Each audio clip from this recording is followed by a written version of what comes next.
Assalamualaikum warahmatullahi wabarakatuh. Selamat pagi, salam sejahtera untuk kita semua. Perkenalkan bahwa saya adalah Eni Desfitri, SPD MPD dengan NIDN 0020127511. Saya adalah salah satu dosen di Universitas Hatta pada Fakultas Keguruan dan Ilmu Pendidikan pada program studi pendidikan guru sekolah dasar PGSD di Kota Padang, Sumatera Barat. Pada kesempatan ini, saya ingin menjelaskan salah satu mata kuliah yang saya ajarkan, yaitu mata kuliah Psikologi Pendidikan. Mata kuliah Psikologi Pendidikan merupakan mata kuliah wajib yang harus diikuti oleh setiap mahasiswa program studi pendidikan guru sekolah dasar atau PGSD yang terdiri dari 3 SKS yang ditempuh pada semester 4. Adapun model yang saya terapkan dalam mata kuliah ini adalah dengan sistem DIA, yaitu singkatan dari Delivery, Interaction, dan Assessment. Ini merupakan proses penyampaian materi dengan baik kepada mahasiswa agar mudah dipahami. Interaction merupakan interaksi antara dosen dengan mahasiswa atau antara mahasiswa dengan mahasiswa. Selanjutnya adalah Assessment. Assessment merupakan adanya pemberian penilaian pada mahasiswa dengan pemberian tugas yang diberikan kepada mahasiswa dan evaluasi untuk mengukur pemahaman mahasiswa terhadap materi pembelajaran yang telah disampaikan. Pelajaran yang diterapkan dalam mata kuliah ini adalah berbasis diskusi, yaitu saya sebagai dosen membagi materi berkelompok yang akan dibahas dan mempresentasikannya. Kemudian dalam diskusi, mahasiswa terlibat dalam diskusi untuk memberikan saran, pertanyaan, dan juga menjawab setiap pertanyaan diberikan oleh teman-temannya. Setiap materi yang akan dibahas, semuanya mahasiswa harus membaca terlebih dahulu sehingga mereka benar-benar paham dan bisa menjawab setiap pertanyaan dari temannya yang tidak saja dijawab oleh kelompok, tetapi peserta diskusi juga bisa menjawab pertanyaan untuk berbagi pendapat, bertukar pikiran, sehingga situasi diskusi lebih hangat dan lebih semangat. 1. Deskripsi mata kuliah. Mata kuliah Psikologi Pendidikan merupakan salah satu komponen mata kuliah pada program S1 Pendidikan. Diharapkan sebagai calon guru dapat memiliki pemahaman bagaimana permasalahan siswa dalam pembelajaran dan merumuskan perbaikan atas permasalahan yang ditemukan, dan juga diharapkan bagaimana menjadi guru yang profesional, baik itu dalam pengetahuan, sikap, dan keterampilan dalam proses belajar mengajar. Yang dibahas dalam mata kuliah ini, yaitu Psikologi Pendidikan, adalah yang pertama, penjelasan mengenai RPS dan kontrak perkuliahan Psikologi Pendidikan. Kedua, kedudukan Psikologi Pendidikan bagi calon guru dan latar belakang perlunya Psikologi Pendidikan bagi calon guru. 3. Sejarah perkembangan Psikologi Pendidikan. 4. Konsep dasar Psikologi Pendidikan dalam pendidikan. 5. Psikologi Pendidikan dalam proses pendidikan. 6. Psikologi Pendidikan sebagai ilmu pengembangan peserta didik. 7. Psikologi Pendidikan dalam kehidupan remaja. 8. Pelaksanaan ujian tengah semester atau UTS. 9. Tugas-tugas perkembangan peserta didik. 10. Psikologi Pendidikan sebagai disiplin ilmu. 11. Kontribusi Psikologi Pendidikan terhadap sekolah. Pemahaman guru dalam menerapkan Psikologi Pendidikan. 13. Motivasi belajar. 14. Penerapan Psikologi belajar dalam kehidupan sehari-hari. 15. Konsep dasar, langkah-langkah serta tindak lanjut diagnostis kesulitan belajar. 16. Pelaksanaan ujian akhir semester. Mata kuliah Psikologi Pendidikan ini mengacu pada CPL Prodi yang diturunkan pada CPMK dan sub-CPMK. Pada CPL, Prodi meliputi aspek sikap, pengetahuan, keterampilan umum, dan keterampilan khusus. Pada aspek sikap, menjunjung tinggi nilai sikap kemanusiaan dalam menjalankan tugas berdasarkan agama, moral, dan etika. Kedua, pada aspek pengetahuan, menguasai konsep tentang karakteristik perkembangan peserta didik di sekolah dasar. Yang ketiga, pada aspek keterampilan umum, yaitu mampu dan terampil memelihara dan mengembangkan jaringan kerja dengan membimbing kolega sejawat baik di dalam maupun di luar lembaganya. Kemudian yang keempat, pada aspek keterampilan khusus, yaitu mampu menerapkan konsep tentang karakteristik perkembangan peserta didik melalui perancangan dan pelaksanaan pembelajaran di sekolah dasar. Selanjutnya, CPL diturunkan pada CPMK. 1. Menunjukkan sikap menghargai pendapat orang lain berdasarkan agama, moral, dan etika.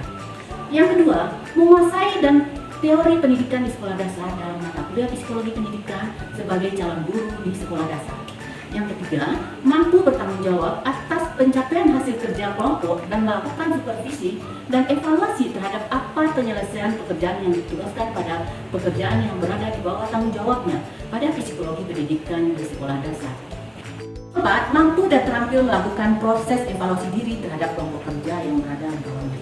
Kemudian yang kelima, mampu mengelola pembelajaran secara mandiri serta merancang pelaksanaan, menganalisis dan menindaklanjuti evaluasi, proses dan hasil pembelajaran di sekolah dasar.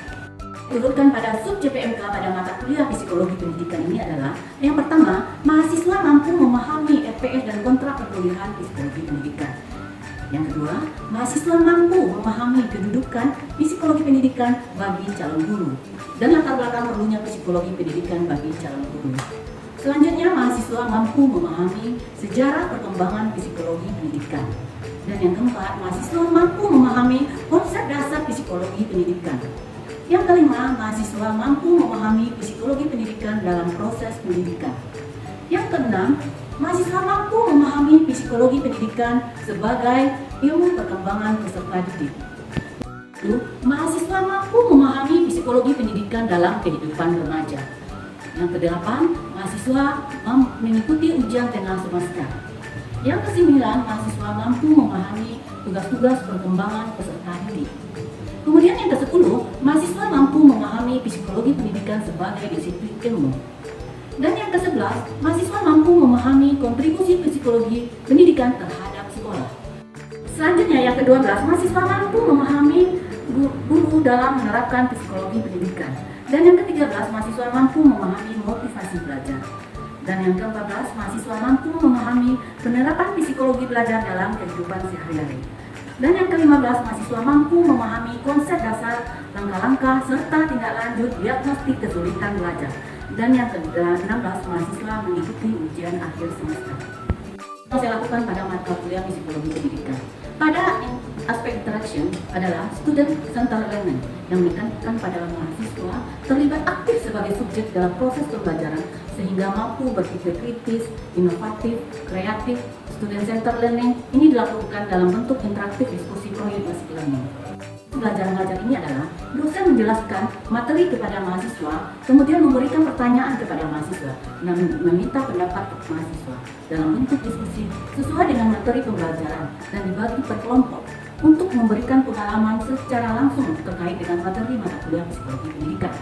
Tugas basic learning yaitu pemberian tugas kelompok kepada mahasiswa untuk memberikan pengalaman secara langsung terhadap mahasiswa. Perkuliahan psikologi pendidikan dilaksanakan secara luring atau tatap muka dilaksanakan di kampus Universitas Unggata. Kemudian yang ketiga adalah aspek asesmen. Hasil asesmen yaitu dengan beberapa penilaian yang dilakukan yaitu pertama, kehadiran dan keaktifan atau partisipasi mahasiswa dalam proses belajar mengajar PBM yaitu dengan diberi nilai 15%. Diharapkan kehadiran mahasiswa dan aktif selama perkuliahan berlangsung di dalam kelas dan akan saya catat setiap diskusi dan nantinya mahasiswa akan mendapatkan nilai 15%. Kemudian nilai tugas yang kedua yaitu 20%. Mahasiswa diberikan tugas kelompok yaitu berupa makalah sesuai dengan materi yang diberikan dan mempresentasikannya per kelompok. Kemudian mahasiswa diberikan tugas yang kedua yaitu observasi ke sekolah mengenai permasalahan psikologi pendidikan yang dihadapi guru di sekolah dalam proses belajar mengajar. Dan kemudian hasil dalam laporan tersebut didiskusikan dengan temannya dan dibuatlah laporan dan dibuat bagaimana solusinya, jalan keluarnya dan dibuat laporannya setiap kelompok tersebut. Ada ujian tengah semester yaitu 25% penilaiannya. Ujian akhir semester 40%. Jadi dengan jumlah 100%. Seandainya mahasiswa bisa mengikuti semuanya bisa mendapatkan nilai A. Itulah ketiga aspek yang saya pakai dan terapkan dalam proses belajar mengajar pada mata kuliah psikologi pendidikan. Cuplikan perkuliahan tatap muka pada pertemuan ke-12 dengan materi motivasi belajar pada mata kuliah psikologi pendidikan. Selamat menyaksikan. Assalamualaikum warahmatullahi wabarakatuh. Waalaikumsalam warahmatullahi wabarakatuh. Sudah sarapan semuanya? Sudah, Bu. Saudara semuanya? Alhamdulillah.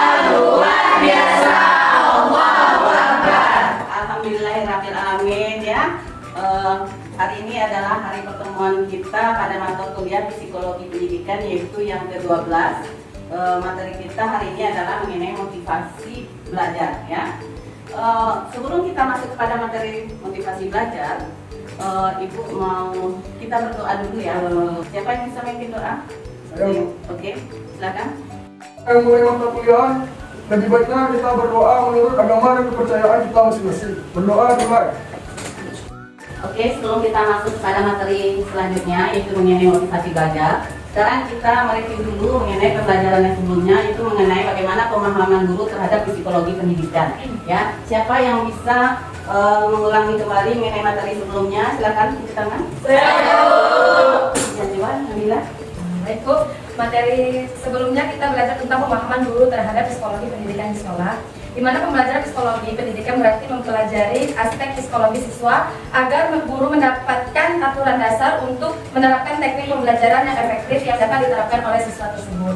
Ya, terima kasih ya. Nah, itu pembahasan kita sebelumnya. Jadi, saudara sebagai calon guru harus memahami betul bagaimana cara mengenai psikologi pendidikan, bagaimana saudara trik-trik, metode-metode di dalam memberikan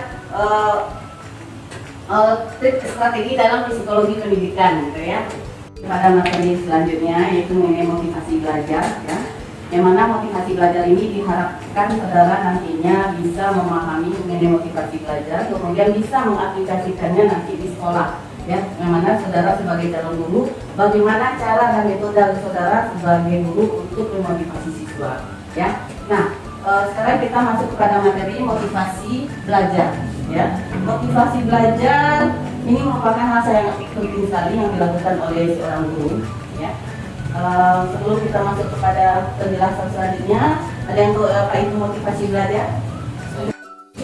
Motivasi belajar adalah suatu dorongan yang berasal dari dalam atau luar diri siswa yang ditunjukkan dengan perubahan tingkah laku. Mungkin sekian dari pendapat saya. Oke, baik. Mungkin ada pendapat yang lain? Silakan. Ya. Oh ya, Widya. Baiklah, saya di sini akan menjelaskan sedikit tentang motivasi belajar. Yaitu motivasi berasal dari kata motif yang berarti dorongan atau alasan. Jadi motivasi belajar apa diartikan sebagai keseluruhan daya penggerak psikis yang ada pada diri seseorang yang menimbulkan kegiatan belajar, mengembangkan kegiatan belajar dan menentukan arah pembelajaran untuk mencapai suatu tujuan tertentu. Baiklah Ibu, hanya sekian yang dapat saya berikan. Saya kembali kepada Ibu. Ya, bagus sekali ya. Jadi motivasi belajar merupakan memberikan dorongan terhadap siswa bagaimana supaya siswa itu bersemangat untuk belajar, bergerak untuk belajar, ya, sehingga mereka itu lebih bisa mencapai tujuan yang diinginkan gitu. Oke, materi kita hari ini adalah mengenai jenis-jenis motivasi belajar, yang mana motivasi belajar ini terdiri dari dua jenis. Yang pertama adalah motivasi intrinsik dan yang kedua adalah ekstrinsik. Ada yang tahu apa itu intrinsik? Saya Bu. Unsur intrinsik adalah motivasi yang berasal dari dalam diri siswa. Contohnya rasa keinginan tahu yang tinggi, Bu. Saya mencari sesuatu hal yang baru. Ya, oke. Jadi adanya rasa ingin tahu yang lebih tinggi, ya. Mungkin ada contoh yang lain? Siapa yang bisa memberikan? Saya Bu. Ya, silakan. Contoh dari motivasi intrinsik itu misalnya rasa keinginan seorang siswa tersebut untuk berprestasi dalam kelas ataupun mungkin di luar kelas Ibu. Dan juga menjadi siswa yang terfavorit atau ingin masuk ke sekolah yang terfavoritnya. Jadi dari keinginannya tersebut dia belajar lebih sehingga ia mencapai tujuan tersebut. Ya, bagus sekali ya. Jadi dengan adanya motivasi intrinsik dari dalam dirinya terdorong untuk meningkatkan dirinya belajar lebih baik lagi tanpa ada pengaruh dari luar, ya. Bagus sekali, itu motivasi intrinsik. Sudah paham semuanya? Sudah. Nah, masuk kepada motivasi ekstrinsik. Apa itu motivasi ekstrinsik? Nah, siapa yang bisa menjawab? Ya, silakan. Motivasi ekstrinsik adalah motivasi yang berasal dari luar diri siswa itu sendiri. Ya. Bisa memberikan contoh? Siapa bisa memberikan contoh? Silakan, Nabila. Contoh dari motivasi ekstrinsik itu, Bu, ketika seseorang yang diinginkan akan mendapatkan hadiah, maka siswa tersebut akan berusaha untuk mendapatkannya. Ya, bagus sekali. Mungkin ada yang contoh yang lain? Siapa? Silakan. Siswa mendapat hadiah ketika mengikuti saran dan nasihat dari guru. Jadi mungkin Bu. Iya, bagus sekali. Jadi motivasi ekstrinsik merupakan motivasi yang berasal dari luar dirinya ya. Jadi dipengaruhi oleh luar dirinya. Jadi apabila pemberian hadiah yang diberikan oleh guru, oleh orang tua itu sangat mempengaruhi siswa di dalam proses belajar mengajar. Ya, misalkan guru ingin siswanya berprestasi semuanya. Nah, gurunya mengatakan bahwa siapa yang berprestasi nilainya tinggi akan diberikan hadiah. Nah, itu merupakan motivasi ekstrinsik sehingga siswa semuanya bersemangat untuk belajar. Nah, itulah cara kita memberikan motivasi ekstrinsik kepada siswa. Nah, sampai di sini ada yang ingin ditanyakan? Tidak, Bu. Oke. Materi selanjutnya adalah mengenai cara-cara untuk memotivasi peserta didik. Ada beberapa cara untuk memotivasi peserta didik, ya. Yang pertama adalah memberi angka. Memberi angka itu apa? Ada yang tahu? Memberikan angka ini, angka dalam hal yang merupakan simbol dari penilaian seorang guru terhadap siswa tersebut agar siswa tersebut mendapatkan motivasi yang lebih tinggi lagi, Bu. Iya, bagus sekali. Jadi dengan kita memberikan angka berdasarkan apa yang telah dikerjakan oleh siswa tersebut, kemudian kita berikan angka yang tinggi atau yang rendah, itu akan memotivasi siswa di dalam proses belajar mengajar, ya. Oke. Selanjutnya adalah memberikan hadiah. Nah, memberikan hadiah ini merupakan satu cara juga ya di dalam memberikan motivasi ya, seperti yang telah kita bahas tadi sebelumnya, bahwa dengan memberikan hadiah tersebut terhadap siswa yang berprestasi itu dapat meningkatkan gairah siswa di dalam belajar. Selanjutnya, saingan dan kompetisi. Selanjutnya, mengetahui hasil. Nah, hasil belajar siswa ini harus kita ketahui, harus kita berikan terhadap siswa ya. Harus kita komunikasikan terhadap siswa. Apakah hasil yang diperoleh itu baik atau tidak gitu. Seandainya baik, kita berikan reward, kita berikan pujian terhadap siswa. Misalkan Pak Isra, nilai kamu bagus ya, nanti kamu tingkatkan lagi. Itu contohnya gitu. Anak bilang nilai kamu rendah, kamu harus belajar lebih giat lagi ya. Nah, itu contohnya. Kita memberikan motivasi terhadap siswa, ya. Nah, itu dengan kita mengetahui, memberikan tahu terhadap siswa hasilnya itu dia akan lebih termotivasi. Kemudian memberikan pujian. Nah, ini hal yang sangat penting sekali terhadap siswa ya. Memberikan pujian ini ya. Jadi memberikan pujian ini terhadap siswa yang berprestasi, memperoleh nilai yang tinggi. Jangan kita membiarkan saja tanpa ada kita memberikan pujian terhadap siswa. Ya. Berdasarkan apa yang kita jelaskan tadi mengenai cara-cara, mengenai jenis ya, dalam memotivasi siswa, tentu guru ini mempunyai peran dalam memberikan motivasi di dalam proses belajar mengajar. Kompetisi ya, saingan dan kompetisi. Jadi dengan ada saingan atau kompetisi tersebut, dia akan berpacu siswa tersebut untuk bersemangat, terdorong dia untuk belajar lebih baik lagi ya. Oke, selanjutnya adalah menilai ulangan. Jadi menilai ulangan ini sangat perlu sekali kita berikan terhadap siswa ya. Karena menilai ulangan ini merupakan feedback kita sebagai guru terhadap siswa ya.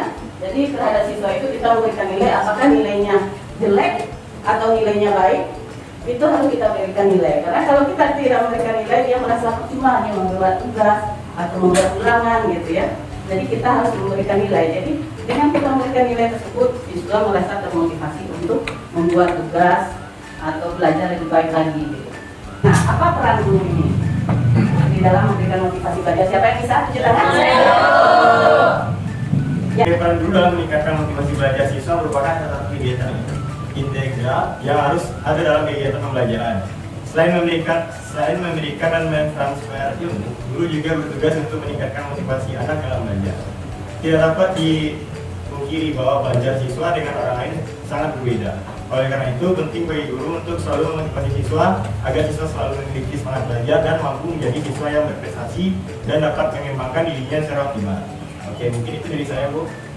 Ya, bagus sekali ya. Jadi guru itu sangat berperan dalam memberikan motivasi belajar karena guru ialah yang memtransfer ilmu terhadap siswa. Guru lah sebagai mempunyai peranan terhadap siswa ya di dalam memberikan pembelajaran. Kita harus bisa mengelola kelas ya. Nah, di dalam pengelolaan kelas ini kita harus bisa memperhatikan setiap siswa, bagaimana karakteristik setiap siswa tersebut. Nah, inilah fungsinya di psikologi pendidikan tersebut ya. Nah, karena karakteristik setiap siswa itu berbeda. Motivasinya pun berbeda, karena lingkungannya pun berbeda. Nah, disinilah peran kita sebagai guru untuk memberikan bimbingan terhadap siswa tersebut, ya, memberikan pengarahan, memberikan pendidikan. Nah, seandainya ada permasalahan guru atau permasalahan siswa tersebut, maka seorang guru harus memberikan kerjasama atau bekerjasama dengan orang tua bagaimana menyelesaikan permasalahan agar siswa itu bisa belajar dengan baik.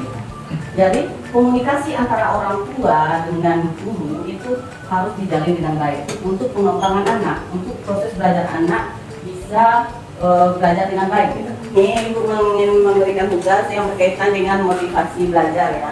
Ini kembali kepada saudara sendiri, mungkin bisa merefleksikan diri saudara sebagai siswa atau sebagai mahasiswa ya. Apa motivasi saudara yang mempengaruhi saudara di dalam proses belajar mengajar saudara, yaitu secara intrinsik maupun secara ekstrinsik ya.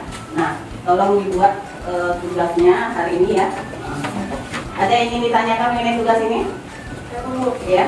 Baik, Bu, izin bertanya, tadi itu memberikan tugas kepada kami mengenai tentang telah kita bahas, yaitu motivasi intrinsik dan ekstrinsik. Berarti itu kami membuat dari motivasi-motivasi itu secara kepribadian atau yang kami alami sendiri ya, Bu? Ya, yang dialami sendiri. Jadi dengan saudara mengalami sendiri, bercerita sendiri, saudara nantinya juga bisa menilai siswa saudara nantinya di sekolah gitu. Bagaimana motivasinya? Gitu. Ya, baik, Bu. Ya, silakan.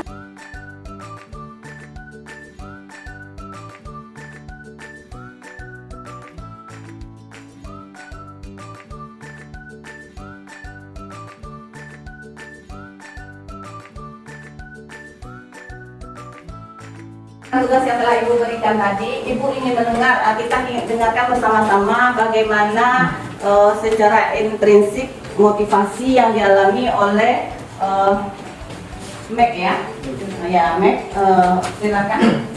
Motivasi intrinsik menurut saya yang pernah saya rasakan adalah saya merasakan hal yang belum pernah saya rasakan, dan saya merasakan bahwa hal itu sangat membuat saya rasa puas. Oleh sebab itu, saya termotivasi pada diri saya untuk melakukan suatu hal yang bisa membuat diri saya menjadi puas. Baik, Bu, di sini saya ingin mencerita sedikit motivasi dari saya. Saya memiliki motivasi pada diri saya bahwa tetap memiliki semangat belajar yang tinggi walaupun sulit untuk saya dapatkan, Bu. Karena saya percaya bahwa di balik kesulitan pasti ada kemudahan. Walaupun saya sulit untuk menyerap ilmu yang dapat saya dapatkan, tetapi saya tidak akan berhenti untuk belajar karena saya tahu pasti bisa untuk mendapatkannya. Saya juga memiliki motivasi dari orang-orang yang sering merendahkan atau meremehkan diri saya. Mereka boleh berpandangan terhadap saya tidak mampu, tapi bagi saya tetap mampu dan saya akan membuktikan dengan pencapaian saya sendiri, Bu. Ya. Jadi Nabila ini dia mempunyai motivasi di dalam dirinya yang mengatakan bahwa tidak ada yang tidak bisa dicapai gitu ya. Oke. Kemudian secara ekstrinsik lagi. Siapa? Ya, silakan. Baik, Olive ingin bercerita mengenai motivasi ekstrinsik yang Olive alami. Motivasi ini Olive alami pada saat mengikuti Olimpiade Duta Pancasila tingkat nasional. Pada saat perlombaan tersebut, Olive mewakili Provinsi Sumatera Selatan. Namun di akhir perebutan peringkat 6, Olive mengalami kegagalan atau tidak lolos lagi, Bu, untuk melanjutkan memperebutkan juara. Di situ Olive merasa down dan tidak berani untuk keluar, Ibu, karena pada saat itu ada dua nama Olivia yang berasal dari Sumatera Selatan. Itu ada dari Olive dari Batu Raja, yang kedua itu dari Jambi. Nah, ternyata yang lolos itu dari Jambi, Bu. Dan Olive itu udah naik ke atas panggung, karena Olive kira itu Olive dari Sumatera Selatan yang dari Batu Raja. Ternyata bukan, Ibu. Dan di situ merasa malu sekali, Bu, karena ditonton oleh ribuan orang di dalam tersebut dan membuat Olive down karena salah nama, Ibu. Dan Olive kembali turun disuruh oleh pembawa acaranya. Namun di saat itu Olive menangis dan masih di dalam ruangan ada satu orang teman yang menguatkan juga. Dia berasal dari Nias, Ibu. Dia mempunyai kata-kata kepada Olive, "Kamu hebat hari ini, tidak semua orang bisa berdiri dan mampu berdiri di atas podium menghadapi ribuan peserta. Dan kamu adalah juara hari ini, kamu adalah finalis terbaik bisa sampai di titik ini." Nah, dengan kata-kata tersebut, Olive berhenti menangis dan Olive mempunyai kepercayaan diri kembali bahwa Olive tidak berhenti sampai di sini. Perjalanan masih panjang dan Olive bisa mendapatkan kepercayaan lebih tinggi lagi dari kata-kata tersebut. Dan alhamdulillah sampai sekarang Olive bisa percaya diri kembali dan tidak down dengan hal tersebut. Mungkin itu, Ibu. Iya, bagus sekali ya. Jadi pengalaman pribadi. Jadi dengan semangat yang diberikan oleh teman tadi tidak jadi downnya Olive gitu. Jadi karena adanya motivasi ekstrinsik dari temannya gitu. Nah, jadi Olive jadi semangat lagi belajar, tidak lagi menangis lagi ya Olive ya. Nah, bagus sekali.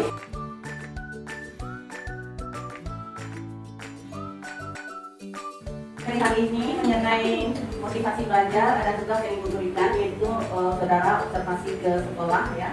Nanti saudara ke sekolah kemudian melihat bagaimana permasalahan di sekolah, bagaimana permasalahan dalam proses belajar mengajar siswa di sana. Saudara bisa mewawancarai guru, kepala sekolah juga, kemudian melihat situasinya. Nah, ini tugasnya adalah per kelompok. Nah, tugas ini nanti saudara buat, kemudian saudara diskusikan dengan teman-teman saudara pada kelompok masing-masing ya. Nah, setelah saudara diskusikan, kemudian buat laporannya, minggu depan dikumpulkan. Oke? Berdasarkan apa yang telah kita pelajari tadi, mungkin ada yang bisa menyimpulkan materi yang telah kita pelajari pada hari ini. Motivasi belajar itu adalah suatu belajar atau dorongan dari luar atau dari dalam yang sehingga dapat kita ketahui mengenai dari perubahan tingkah laku siswa tersebut. Nah, di mana motivasi belajar ini juga dibagi menjadi dua bagian. Yang pertama itu intrinsik, yang kedua itu ekstrinsik. Di mana intrinsik ini adalah motivasi belajar yang berasal dari dalam diri siswa tersebut, dan ekstrinsik itu motivasi belajar yang ada dari luar siswa tersebut. Dan juga tadi ada beberapa macam motivasi belajar yang dapat kita berikan yang menyerupai. Yang pertama itu memberikan angka, memberikan hadiah, dan juga memberikan nilai atau menilai ulangan dari siswa tersebut. Dan juga di sini guru memiliki peran penting dalam memotivasi peserta didiknya, di mana ketika motivasi belajar itu disampaikan dengan baik dan sesuai dengan siswa, maka siswa tersebut akan memiliki daya atau hasrat yang tinggi untuk belajar, dan sehingga siswa tersebut dapat mengetahui apa manfaat dari belajar tersebut, sehingga dengan belajar siswa tersebut dapat mencapai tujuan yang dia inginkan. Nah, di sini juga diharapkan bahwa motivasi belajar itu dapat menggugah semangat dari siswa yang memiliki tekanan dari psikolognya yang negatif, sehingga ia dapat muncul dan berpacu kembali dan memiliki semangat juang kembali untuk belajar dan mencapai tujuannya. Mungkin itu saja kesimpulan yang dapat saya sampaikan oleh kembalikan kepada Ibu. Ya, terima kasih ya. Nah, itulah materi kita hari ini. Jadi saya tambahkan, guru harus juga menciptakan kondisi yang kondusif, kondisi yang menyenangkan, kemudian menciptakan proses belajar yang menyenangkan, sehingga siswa itu bersemangat untuk mengikuti pembelajaran dengan baik ya, tergerak hatinya untuk belajar di rumah juga. Nah, disinilah perlunya peran penting dari seorang guru. Nah, saudara sebagai calon guru nantinya memang harus betul-betul memahami bagaimana karakteristik dari siswa tersebut ya. Nah, ini kembali kepada psikologi pendidikan yang mana mata kuliah kita ya. Jadi demikianlah pertemuan kita hari ini. Semoga apa yang kita bahas pada hari ini bermanfaat untuk kita semua, bermanfaat untuk kita yang bisa sebagai calon guru nantinya ya, bisa kita aplikasikan di sekolah dan juga bisa kita aplikasikan juga di rumah nantinya terhadap keluarga kita mengenai motivasi belajar, bisa memotivasi teman-teman kita, memotivasi adik-adik kita, keluarga kita ya. Nanti kita bisa terapkan gitu cara-caranya, metodenya dan juga strateginya ya. Saya rasa cukup saja pertemuan kita sampai di sini. Kita akhiri dengan mengucapkan alhamdulillahirabbil alamin. Assalamualaikum warahmatullahi wabarakatuh. Waalaikumsalam.